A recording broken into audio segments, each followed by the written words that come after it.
Bem, vamos lá. Agora a gente vai tentar fazer alguns exemplos mais tranquilos de trigonometria no triângulo retângulo, certo? Para isso eu fiz um resumo do que a gente viu antes, que seria o teorema de Pitágoras, hipotenusa ao quadrado mais igual a um cateto ao quadrado mais o outro cateto ao quadrado, o seno, que é cateto oposto sobre hipotenusa, o cosseno, que é cateto adjacente sobre hipotenusa, e a tangente, que é cateto oposto sobre cateto adjacente.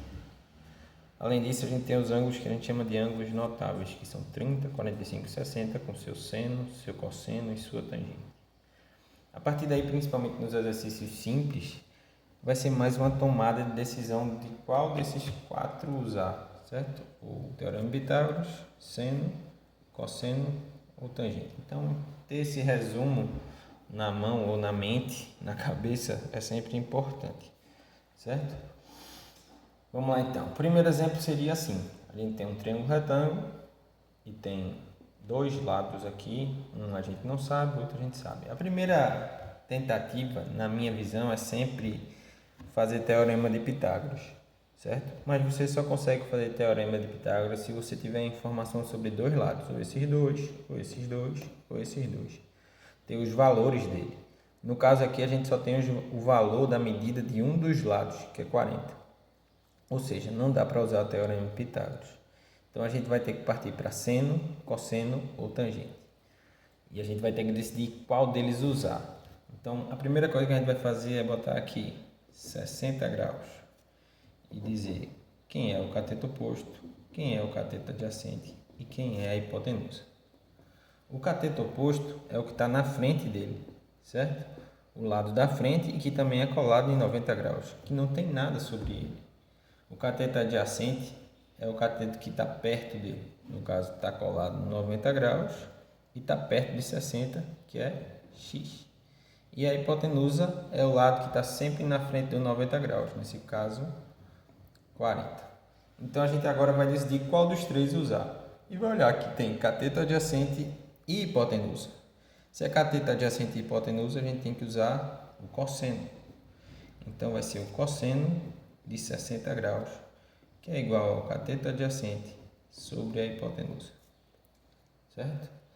Daí a gente vai pegar e olhar quanto vale o cosseno de 60 na tabela. O cosseno de 60 vale 1 sobre 2. Então, 1 sobre 2 vai ser igual ao cateto adjacente, que é x, sobre a hipotenusa, que é 40. A partir daí é um problema de passar para um lado para o outro uma equação. Então a gente vai fazer 2 vezes x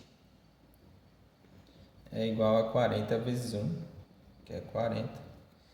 E daí x vai ser igual a 40 dividido por 2, porque o 2 passa dividindo, que é igual a 20.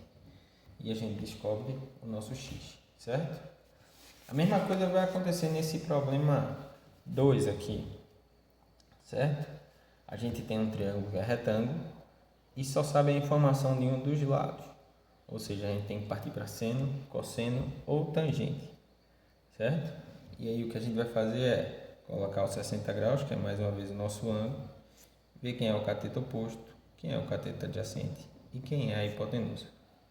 O cateto oposto é o cateto da frente, que nesse caso da gente é o x.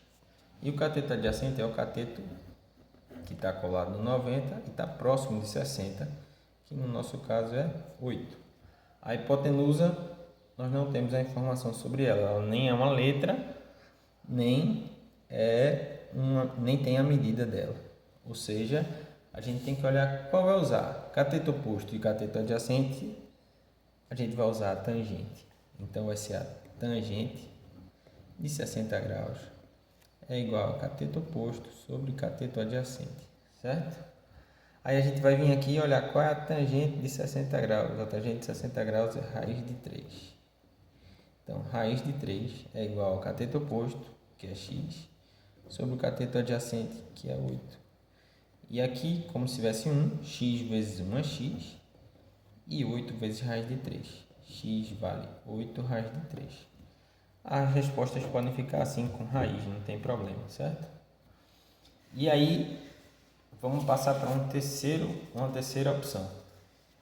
Nessa opção, vê o que acontece de diferente. A gente mais uma vez tem um triângulo retângulo, um ângulo de 90 graus, os catetos, a hipotenusa, só que dessa vez a gente, ao invés de dizer os ângulos, a gente tem os dois lados aqui, ó. Se a gente tem dois lados, a gente parte para usar o Teorema de Pitágoras, que diz que a hipotenusa, que é o lado maior, o lado da frente do 90 graus, x ao quadrado, é igual a um cateto, que é 12 ao quadrado, mais o outro cateto, que é 16 ao quadrado. Ou seja, x ao quadrado é igual a 12 ao quadrado é igual a 144. 16 ao quadrado é igual a 256. Então, x ao quadrado vai ser igual a 144 mais 256 dá 400. E a gente teria que x é a raiz quadrada de 400, sendo x igual a 20, certo? Ou seja, é tudo uma tomada de decisão. Se você tem dois lados e pergunta o outro, a gente sempre vai usar o Teorema de Pitágoras.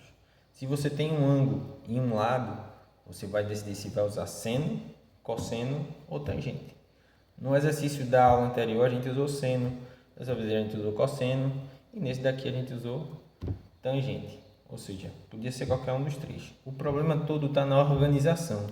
Se você organiza as coisas direitinho, é importante também que seja nessa ordem: cateto oposto, cateto adjacente e hipotenusa. Por que nessa ordem, professor? Porque o seno é cateto oposto sobre hipotenusa. O cosseno é cateto adjacente sobre hipotenusa. E a tangente é cateto oposto sobre cateto adjacente. Ou seja, é como se eu já tivesse escrito as fórmulas aqui também de seno, cosseno e tangente, certo? Se o ângulo não for 30, 45 ou 60 graus, aí o que vai acontecer é que o problema vai ter que te dizer qual é o seno, o cosseno e a tangente desse ângulo que ele te ofereceu, certo? Basicamente, eu acredito que seja isso daí. Vão ter exemplos mais difíceis e depois a gente vê algumas coisas mais complicadas, algumas coisas com texto, certo? Beleza? Valeu, abraço.